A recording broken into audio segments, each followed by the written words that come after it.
Hello everybody. Last year I promised to develop a webinar that would explain the strategic plan 2023 to 2027. You might remember that we spent most of last year talking to stakeholders, to funders, to people accessing our services, to the council and to people across the organisation about what the next 4 years might hold for us and how we might measure the impact that we have as an organisation. So here we are. Over the next 20 minutes or so, I'll walk us through the strategic pillars and strategic supporters that we've devised in the plan, and also how we're going to measure our impact and the outcomes of pursuing our plan. It's important to remember that the strategic plan is a document developed and owned by our board.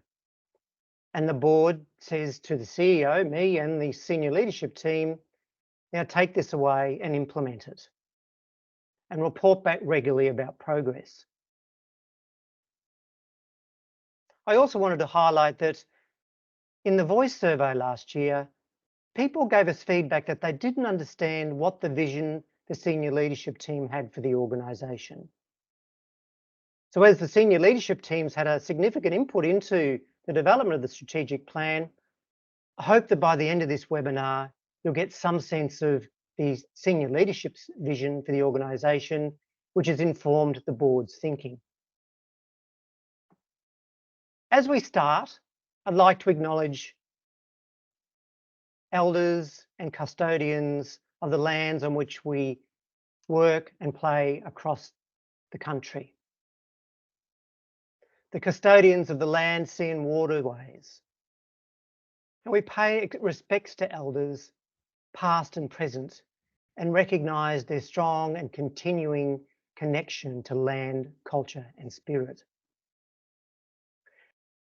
And I'd also like to acknowledge people with lived experience and their families and carers, and thank them for inviting us to accompany them on their journeys.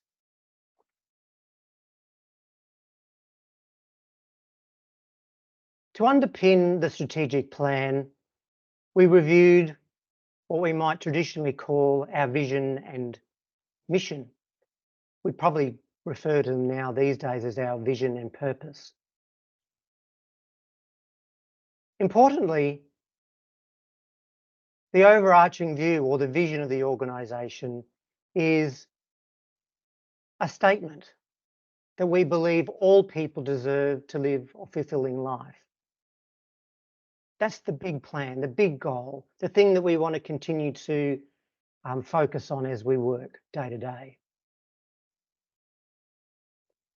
In terms of our day to day, we talk about our purpose. And in this strategic plan, we say that our purpose is to support people with lived experience and their families and carers to grow in their social citizenship through our innovative services and mental health sector leadership. You can see some important concepts there. The primacy of people with lived experience, the importance of families and carers. This new concept that we've co-developed with people about social citizenship and the way in which people can pursue their recovery in their local communities. But also understanding that we always want to be responding to what people need, the things they ask us to support them in as they pursue their recovery. And then to take our experience, to take what people with lived experience tell us, to amplify the voice of people with lived experience, to be part of the leadership of the mental health sector, locally, nationally, and internationally.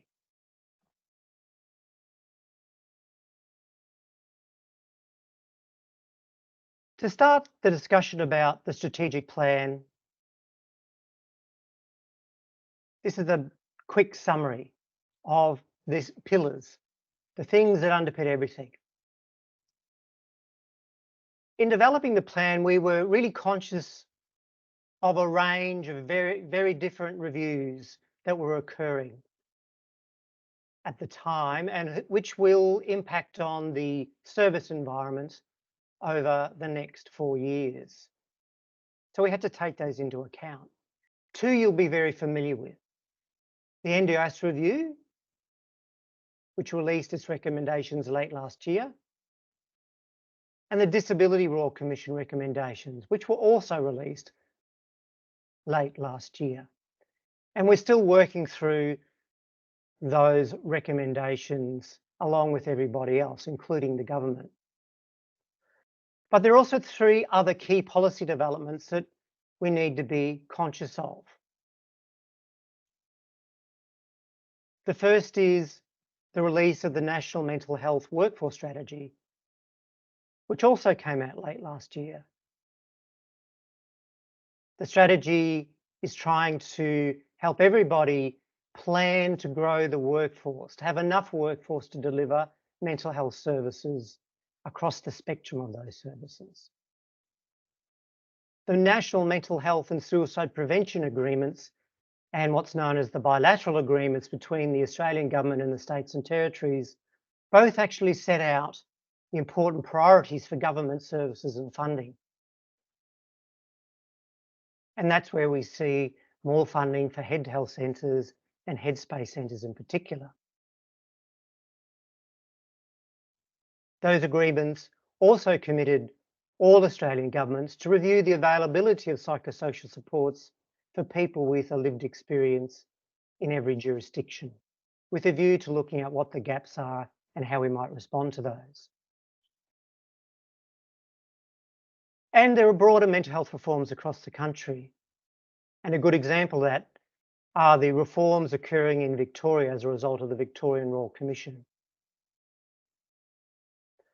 The strategic plan has aimed to incorporate and respond to as many of these as possible, to help us to respond as an organisation as opportunities arise, to both seek funding to do new things and also to innovate. So the strategic plan has developed 5 pillars or foundations under which we'll structure our work. Lived experience, expanding quality services, advocacy and leadership, workforce culture, and sustainability and resilience. I don't think any of those pillars will be a surprise to you and reflect really what we've been doing for a very long time, and at that level make a lot of sense. However, it'll be in the implementation of the activities that come under these pillars and then the supporters that we'll see additional work and greater impact.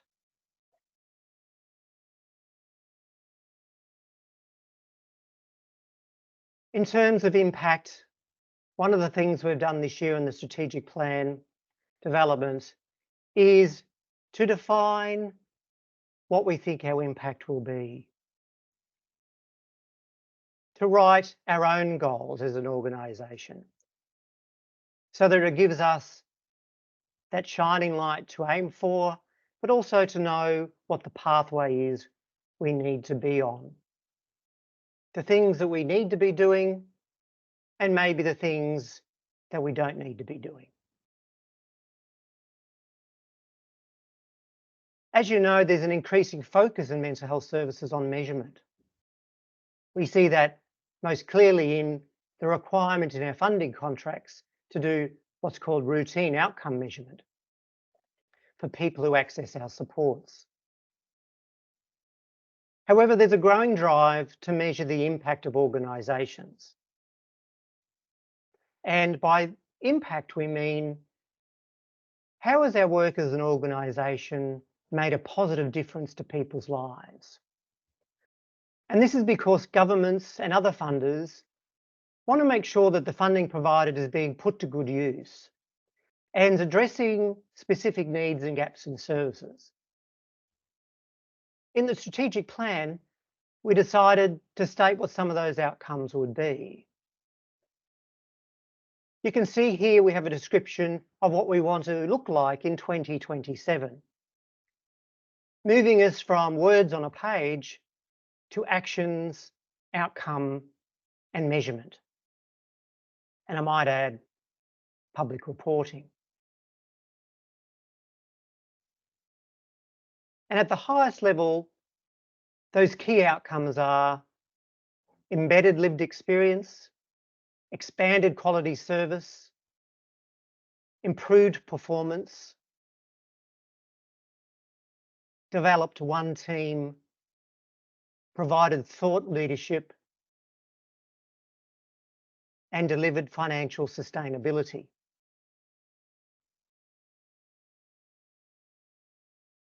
And funders are also really keen to know whether we're supporting their goals.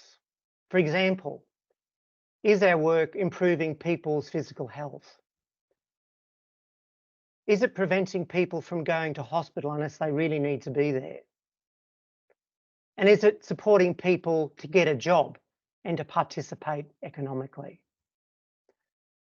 By measuring our impact, we can demonstrate to ourselves, to people who access our services, but also to the public as part of our accountability, that we're responding to the need to support people to grow, to develop, and to become more independent.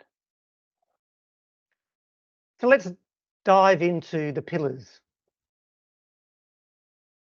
Strategic pillar 1 is about lived experience, and I'm sure that's not surprising to you.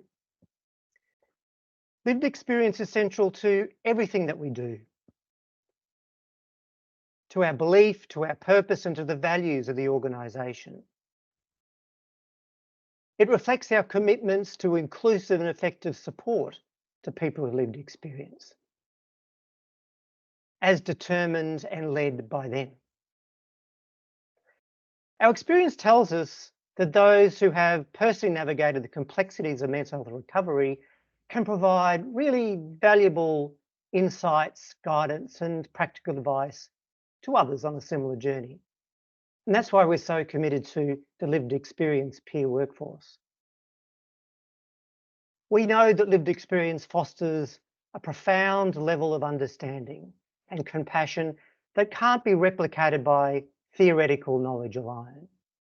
That it helps us bridge the gap between professional support and real life experiences. It helps us deliver a more authentic and meaningful approach to recovery.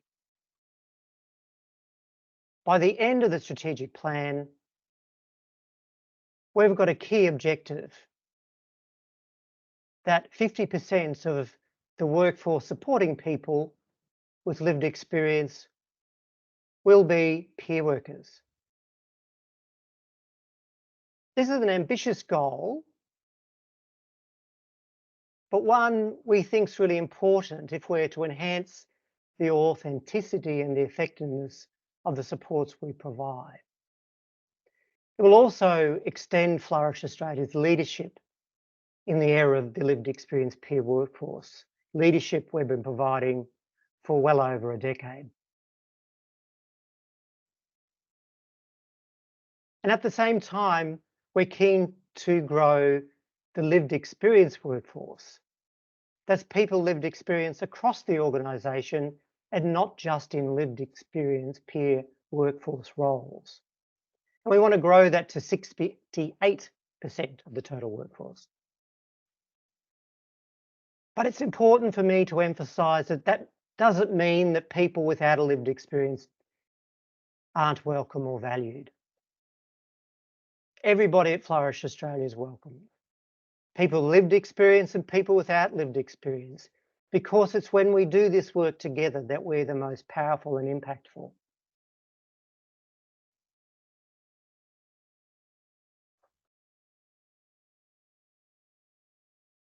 Pillar 2 is about expanding quality services. You'll note the word expanding. As we think our services are of a high quality, and that's what people tell us, people who access our services. Though we acknowledge we can always improve. We want to develop and deliver more services, more places within our capabilities, to expand accommodation options, employment opportunities, as well as psychosocial and clinical supports.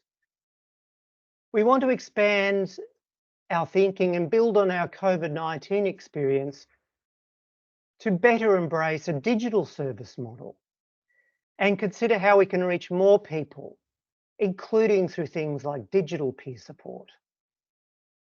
This will require building our skills as team members, but also the skills of people who access our services to use technology better, to be more comfortable in delivering digital supports, and to make sure everybody has the required access to technology if they want to engage in this way.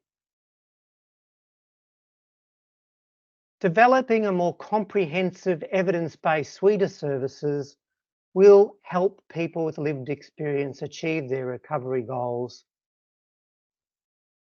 and to help us measure our outcomes and impact. It'll also help people with lived experience participate digitally in the world to grow their digital citizenship as part of our overarching support for them to take up their social citizenship rights. It'll hopefully also help us with our workforce challenges to expand our reach, to fill support needs for people no matter where they live, both in person but also digitally. It'll also help us focus on improving our processes, including through the development of Flourish Connect, our new information management system for service delivery, and make those processes easier without as much friction. It'll also help us measure how we're doing through satisfaction ratings and our Net Promoter Score. Pillar 3 is about advocacy and leadership. These are really important things that we do. A good example is our national leadership on the development and growth of the lived experience peer workforce, as I said before. Another good example is our work in physical health with the Back on Track Health project. Through the strategic plan, we will champion mental health and NDIS system reform. We'll improve focusing on the quality of our services, and we'll advocate for a fair model of pricing in NDIS services, one of our current challenges. We'll also be advocating for social citizenship and human rights across the organisation, in the communities in which we work, in other mental health sector organisations, and across Australia. We want to share our thinking and experience with others. So we'll review our services and the way in which we work with people to pursue those goals. That'll include us looking at how do we reduce segregated service settings? How do we reflect in our services our deep commitment to human rights? How do we foster inclusivity in local communities? And how do we empower people with lived experience to be part of those communities? By doing all this, through our advocacy and leadership, through expanding our quality services, by amplifying the voice of lived experience, we want to be seen and remain a leading service provider in the national mental health sector. And we'll do that in ways in which we've been doing it today, but more of it. Presenting at conferences, writing reports, participating in national and state and territory health and disability meetings, having our research published, to lead practice in the field. And we'll measure our success through those things. Metrics that include the number of publications, including those that are developed, co-developed with people accessing our services. conference presentations, including presentations by members of the council and people who access our services, as well as social media followers, and the development and implementation of frameworks that can report on outcomes and our social impact. The fourth pillar is about workforce and culture. As an organisation, we can talk about all these great things, and they are great and they're very important. But if we don't have a strong, resilient, and experienced and trained team, that'll be all for nothing. The Flourish Australia team are fundamental to making it all happen and helping us to implement the strategic plan and have the impact that we desire. Having enough well-trained team members, supporting their well-being, and working within a positive, supportive organisational culture is key to our success.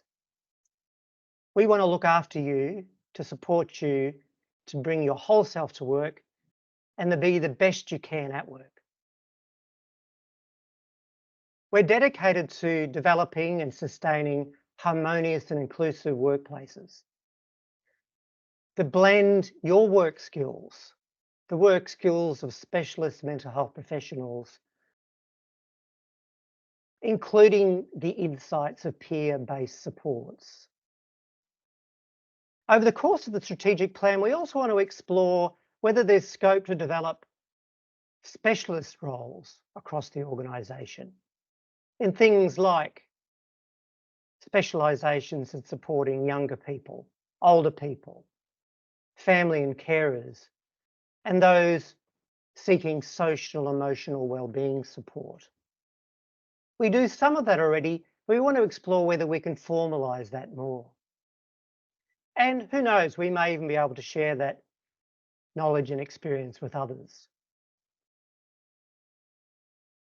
We'll also review and refine our recruitment practices, building on the great work of the talent acquisition team and recruiting managers, particularly over the last few years. We're keen to attract and employ more people from First Nations communities, consistent with our commitment in the Strong and Deadly Together plan and our soon-to-be finished Reconciliation Action Plan. As part of this strategic pillar, we'll also engage with governments across Australia to advocate for effective regulatory approaches, reflecting on the importance of tailored solutions and innovative strategies in mental health supports. We'll also build on the development of the organisational culture statement and a metrics report to ensure that we continue to deliver safe, inclusive and respectful environments for everybody, for team members, for people who access our services, for family members and carers, and everybody that's part of our workplaces and our partnerships. We'll also work hard to ensure that the Flourish Australia team reflects the communities in which we work.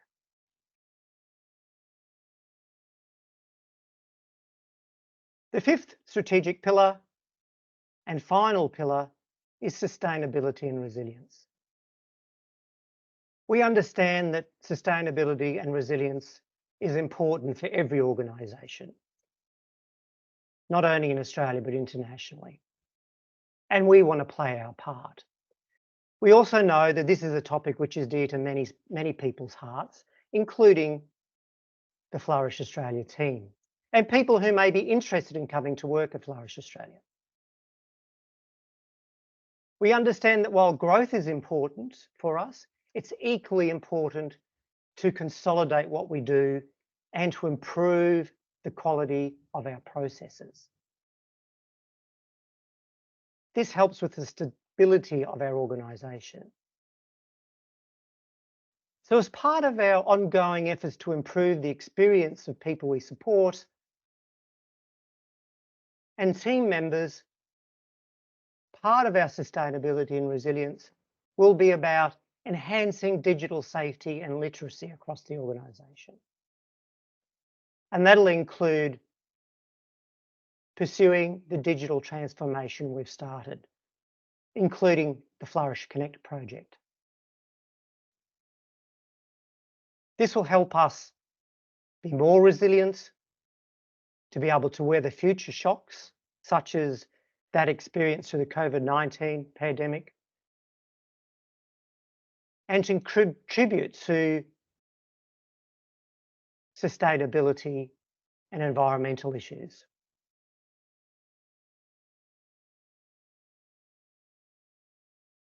Organisational resilience is really important in that context. And I couldn't talk about organisational resilience without talking about the resilience of the team, but also our financial resilience and sustainability. They're all important issues for us to address. We have a commitment to developing and delivering positive financial results across all services. And we'll continue to do that while supporting you to deliver high quality and safe services. The reason why you come to work at Flourish Australia. Additionally, we recognise our responsibility towards the environment and will reduce our impact. This will include things like looking to see what the impact of expanding an electric vehicle fleet might have, or reducing our use of electricity or fuel. Organisational resilience will require us to establish clear organising principles that bring us together, to make our processes clearer and more understandable, with less steps, with less levels of approval. This will help us to respond to future opportunities. We'll measure our success, unsurprisingly, by measuring our financial performance. A big part of that will be about reducing our corporate expenses, our corporate overheads.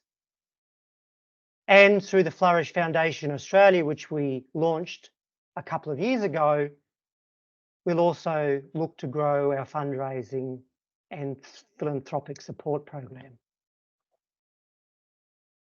So that gives you a bit of an idea about the 5 pillars of the strategic plan. And I hope you can see yourself and what you do within those pillars, but also you can see that we're trying to reflect some of the feedback you've given us through the voice survey over the last 4 or 5 years.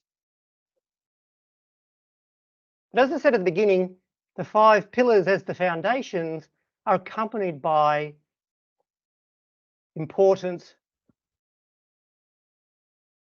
supporting activities.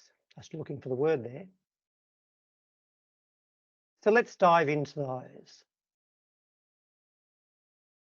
How do we link it all together? This is what this is about. So the first supporter is performance. And this links to my early conversation around outcomes and impact and funders and philanthropy and our accountability to people who access our services and to the Australian public whose taxes fund us.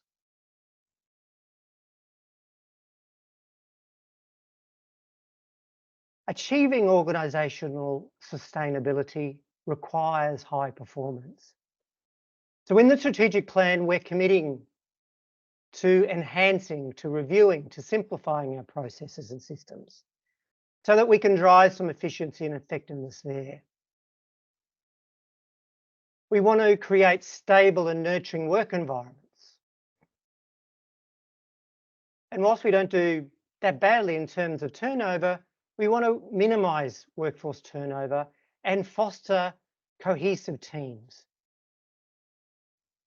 As we might say, we want to be an employer of choice and a place where people feel they're found where they want to work and they stay a long time. As part of this strategic plan, we'll develop a clear workforce development strategy that helps make sure that your dedication, your insights are supported, that we provide enough learning development that help you to do the best job you can, and to provide career pathways that help you to develop and grow and to advance in your careers. This will include a continued focus on peer support, which allows us to remain at the forefront of supporting people who seek our supports. Performance also helps us to deliver against our funding contracts, and we can never lose sight of that. We're funded to deliver certain things, and so we always need to be conscious of what those milestones, those deliverables, those KPIs are. And a focus on performance helps us do that. And we'll also develop corporate KPIs to help us be as efficient and as effective as we can, and to support our continuous improvement program. And that will be supported by digital transformation and technology, which will help us with things like NDIS billing, account processing, and looking at the data we collect and getting some insights into where we might be able to help do things easier and better.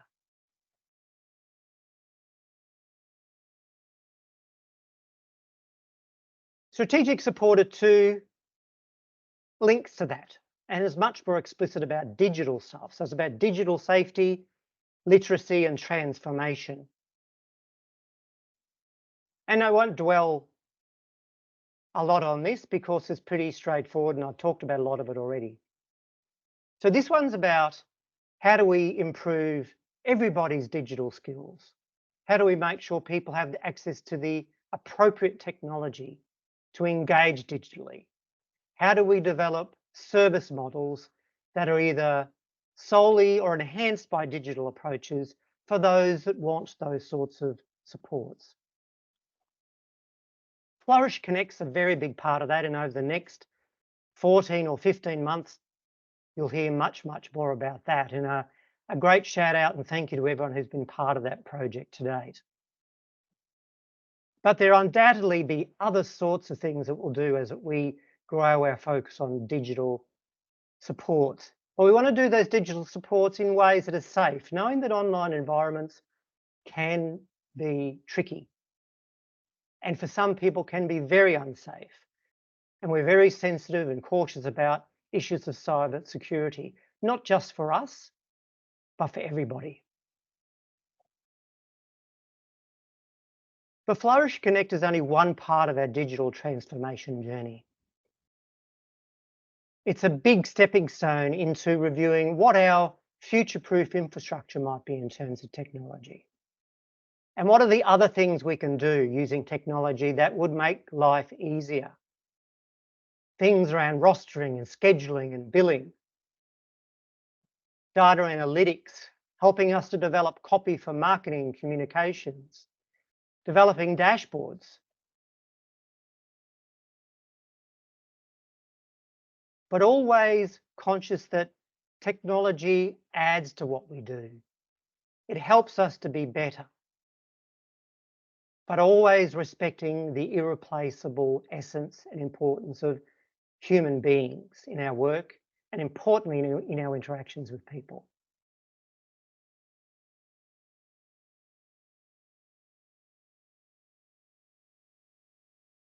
And of course, with all of the hype around artificial intelligence, undoubtedly that will come into play at some stage. And so we want to be having a conversation with everybody about what might it mean to explicitly use artificial intelligence, and importantly, things like generative AI. A lot of people know about ChatGPT. That's the sort of thing we're talking about, but does that have any role to play in what we do? But always thinking about how we do that ethically and how do we never do that without human oversight and intervention.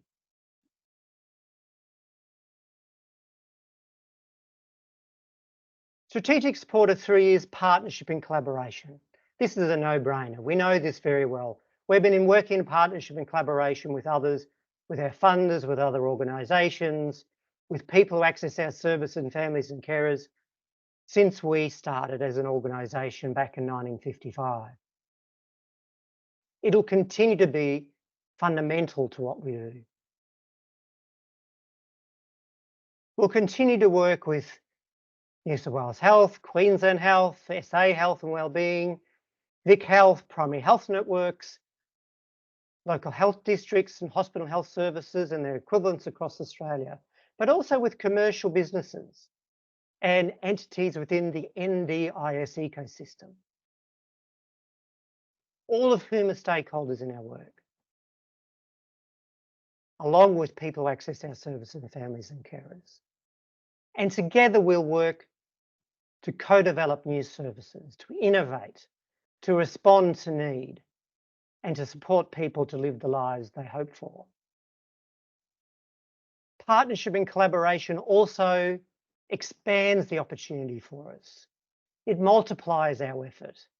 It builds on the synergies between organisations. So we can do more, we can reach further, we can support more people. This will help us navigate increasingly complex funding channels. And in terms of tenders, help maintain a leading edge in the mental health contract space. Partnership with diverse communities is an important part of that work.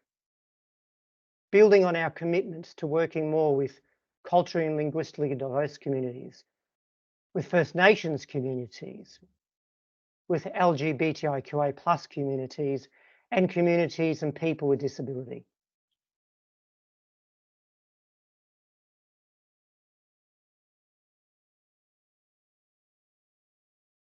This partnership and collaboration will also spur us on to do better around evaluation, outcomes and improvement measurement, reflective practice and peer work supervision, my plans, which are all parts of supporting and strengthening and reflecting on what it means to be working in partnership and collaborating to deliver high quality and safe services. Pillar 4 is about effective governance and impact measurement. Once more, you can see a bit of a theme here. It's about what are we doing, how are we taking action, and how are we measuring it and talking about it. We want to be people that don't just talk about things or write pretty documents. We want to be seen as an organisation of people who get things done and have the evidence to demonstrate that. And we know more and more that that's what governments and regulators like the NDIS Quality and Safeguards Commission require of us.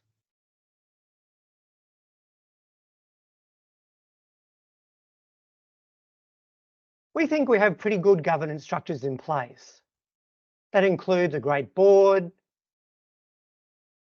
great managers, good committee structures, and policies and procedures that are continually reviewed and updated. But as with anything, there's always room for improvement. There's a great opportunity to develop a more integrated approach, which includes the measurement and monitoring of organisational culture, as well as the measurement of outcomes and impact. We've started on that journey. And last year we released, after the board approved it, an organisational culture statement and accompanied by some organisational metrics. We started reporting that to the senior leadership team, as well as the board, and to regional managers. And we'll start to report organisationally very shortly. And we want to do the same in terms of our outcomes improvement and impact measurement. And I want to acknowledge the work that was done co-developing the outcomes and improvement framework, which has led to the Roma report, which measures routine outcome measurement across the organisation, linking to the outcome and improvement framework's outcomes, but also the work we'll do around measuring our social impact.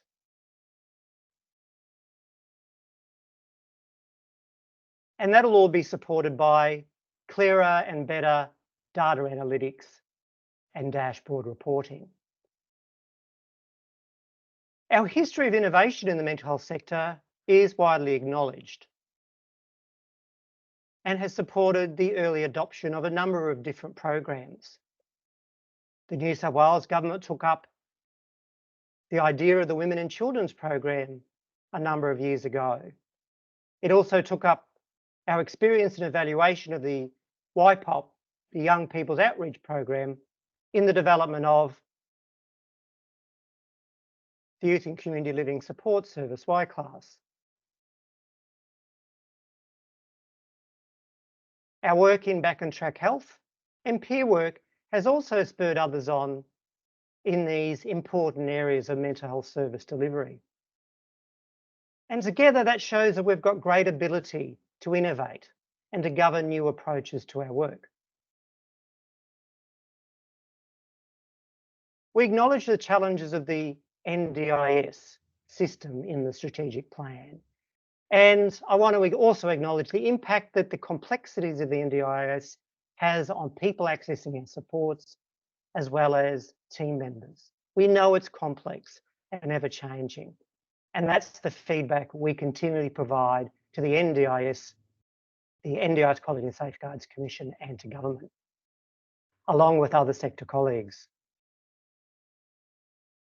We know there is a need for more thorough analysis of our NDIS performance during the strategic plan in terms of the services we deliver, the outcomes that people achieve, but also in terms of our financial sustainability. And that's some work we're going to do. We're also conscious that there's a growing focus of funders on integrating psychosocial and clinical supports.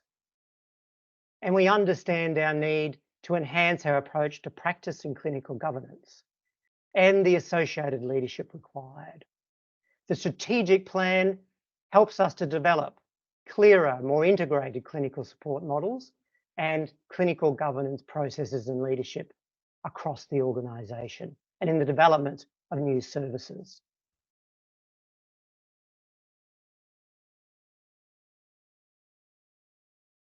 Supporter 4 is community awareness. We work with local communities and we've done that for a very long time. And we know how important it is to be part of local communities and to build community awareness and support for people with a lived experience to counter the stigma of mental ill health. As highlighted in the social citizenship framework, local communities and local community resources are an essential part of enabling people's mental health recovery. And we see ourselves as part of enabling those local communities to free up those resources and to commit them as part of being part of a broad and deep mental health support system, as much as supporting people with lived experience to know what those resources are and to be able to access them like everybody else. That requires us to be focused on increasing our engagement in local communities with local community groups so that we can educate them, so that they see themselves as part of this great partnership to collaborate with us in creating inclusive communities where everyone's well-being is promoted and preserved.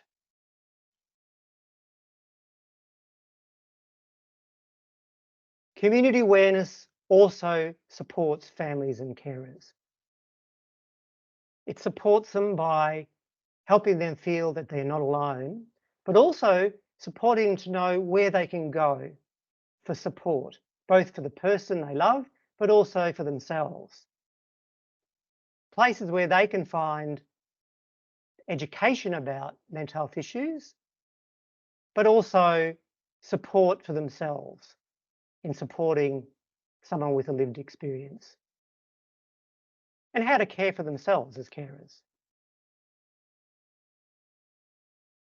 By reducing the isolation of people with lived experience and families and carers, we create much more resilient families, support people to pursue their mental health recovery goals, building their confidence and sense of safety, and build the sense of safety of local communities.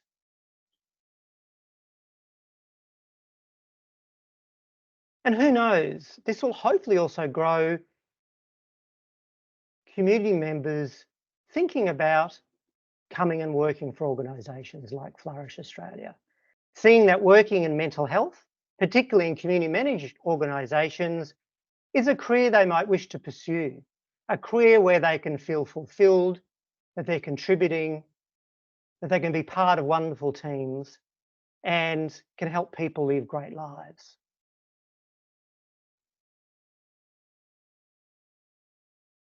So I hope this quick explanation of the strategic plan, including the strategic pillars and the strategic supporters, helps you see what our vision for the organisation over the next 4 years is. Your feedback to us in the voice survey last year was that you didn't understand the vision of the SLT or where we were heading. I wanted to provide this presentation to try and explain what our vision is, to directly respond to your feedback, and to help you see where you can play a part as team members, as individuals, in helping us implement many of the activities that will come out of the strategic plan, to help us stay true to our purpose and to people with lived experience. And I hope that through hearing about the strategic plan today, that you get excited about the future, that you can see that we're trying to be as responsive as we can to the call of people lived experience and families and carers, and the call to each other to be the best organisation we can. I'm excited about the next 4 years and implementing the strategic plan, and I hope now that you are as well. Our focus on action and measurement is really important and designed to make sure that the plan makes us a better organisation, working together in a unified direction. We all believe that people deserve to live a fulfilling life. That's our vision.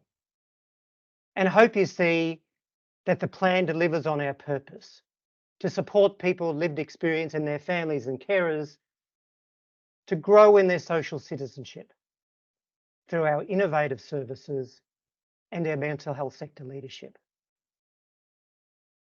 And as I finish, you'll notice the photos used throughout the presentation. These are taken from the 2023 annual report, and I'd like to thank all of the people featured for allowing us to use their photos and telling their stories of hope and recovery.